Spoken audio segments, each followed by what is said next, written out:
Just in on the immigration reform battle, with some Republicans now urging lawmakers to stay focused on what's really important, protecting the so-called dreamers, and not allow themselves to be distracted by the president's reported disparaging comments.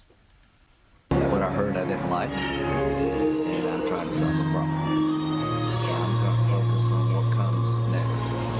What comes next is a bipartisan proposal that will have a DACA solution, and hopefully we'll have a down payment on fixing a broken immigration system, including border security. I think this is a president who would like to solve the DACA issue.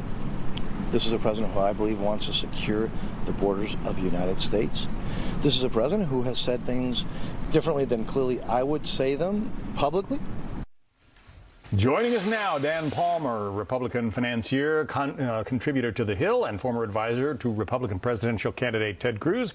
Jim Kessler is also with us, former legislative and policy director to Senator Chuck Schumer and senior vice president for policy and co-founder of Third Way. Jim, are Democrats willing to shut the government down if they don't get a DACA deal? I think it's possible. This was a promise that the president made. He made it months ago when he made deferred action on DACA and said he was going to end that program. This is a problem of his making. Democrats said they want to get it solved. We're going to see if the president's going to tell the truth or not. So far, hasn't been very good at telling the truth. How is it a problem of his making? It's a problem of his making because it was his choice to say we are going to end the DACA program and set up a deadline. And this is the deadline that he set up. And if you look at his tweets from that day, he said DACA recipients have nothing to worry about. We're going to solve it by this date. But as you can tell, the things that the president says, you can't really believe. Dan, let me get your thoughts on that, because there are a lot of people who say previous presidents, previous Congresses had a huge role in where we are today.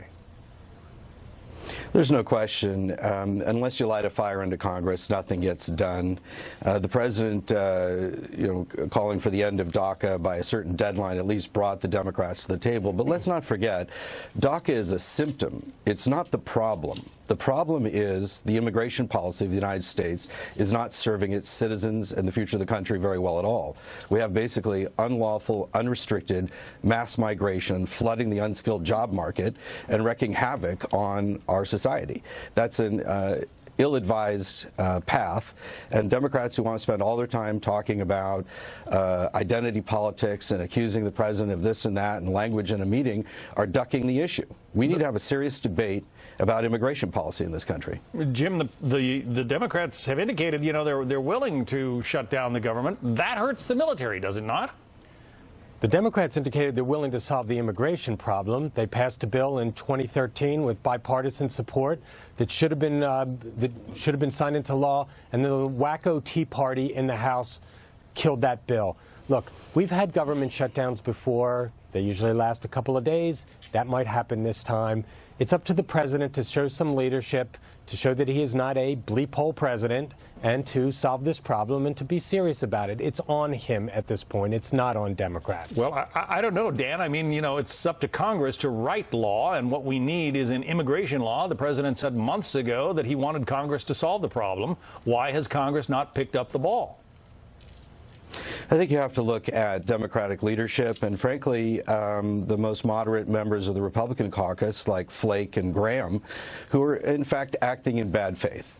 The president had a very public televised meeting with the leadership of the Congress a week ago. He came out and said, look, I understand you're concerned about DACA, and I'll help you on that issue. But I need the three pillars. I need border security. I need an end to chain migration. I need an end to lottery migration. We're going to replace it with a merit-based system. Since that time, the Democrats have run back to their corner and talked about race and identity politics and everything except the issues. That's bad faith. If they're serious, you have to solve the other person's problems, not just your own. Well, the Democrats are saying, look, if you give us everything we want. All right, go ahead, Jim. The president certainly made that easy to do. Look, the president, when that bipartisan deal showed up, the first thing he did is he said he supported and he invited the leaders to come over to do it, and then in 2 hours he changed his mind. I mean, we need a little backbone here from the president. And look, you can't blame Democrats because the president uses off-color remarks about people of a different race. That's the that's the cross that we have to bear with this president right now. That is not Democrats' fault. You know, with all due respect, Jim, there are a lot of presidents who have used off-color language, LBJ among them, but it generally didn't leave the Oval Office. Well, I think we have a president this time where things are going to leave the Oval Office and who is breaking all sorts of rules and conventions. And, you know, frankly, he had a deal with these bipartisan senators, and then he broke it. And, you know, and then made a fool of himself because he thought it would appeal to his base. And he reached out to his base after those comments and thought it was good for him. I saw Eric Erickson's tweet saying that, yeah, the president's people reached out to him to talk about the comments that he made. So they thought this was good for them. They should, President Trump should stop playing race politics and should start solving this DACA problem. Well, Dan, some people would say, you know, this is an example of the swamp that the president went to Washington to try to drain. There's no question. This man was elected to be a disruptor. His whole campaign, the catalyst for it was border security and our change to the immigration laws of this country. An overwhelming majority of the Republican primary electorate supported him in those positions, and now he's won the presidency. And it would be completely inappropriate at this stage to just be a president of the status quo, rubbing along with Dick Durbin and Lindsey Graham and Jeff Flake, perpetuating the problem. Here's the first opportunity to really be serious about resolving what is a failed immigration system. We will see what happens Friday at midnight. Gentlemen, thank you. Dan Palmer, Jim Kessler. Thank you. Thanks for your thoughts.